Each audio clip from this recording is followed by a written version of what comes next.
এইবার নতুন স্রোতে বইতে চলেছে চিরসখা ধারাবাহিকের গল্প। সম্প্রতি নতুন ঠাকুরপো এবং ডলের বিয়ে নিয়ে তোড়জোড় শুরু হয়েছে। এই নিয়ে কমলিনীও জানিয়ে দিয়েছে সে তার ঠাকুরপোর বিয়েতে যাবে, কিন্তু কমলিনী দুই ছেলে মেয়ে তাদের জন্মদিনে না ডাকার কারণে যেতে নারাজ।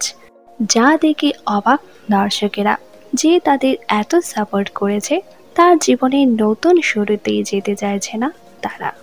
যদিও কমলিনীর কথায় নিজেদের ভুল বুঝতে পারে তারা, কিন্তু যার বিয়ে নিয়ে এত তোড়জোড় সেই বিয়ে করবে না বলে জানিয়ে দেয়। ডলকে বিয়ে করতে নারাজ নতুন ঠাকুরপো, তার বাকি জীবনটা সে নিজের মতো করেই কাটাতে চায়। নতুনের কথা শুনে দর্শকদের মনে জেগেছে নতুন আশার আলো।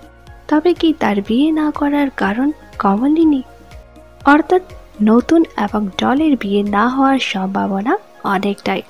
তবে কি গল্পের স্রোত বইবে অন্যদিকে? শেষ পর্যন্ত নতুন ঠাকুরপো এবং কমলিনী এক হবে, নাকি আসবে ধারাবাহিকে অন্য কোনো চমক? তবে যেই চমক আসুক না কেন, দর্শকেরা চান এই ধরনের টক্সিক পরিবেশ থেকে কমলিনী যেন রক্ষা পায়।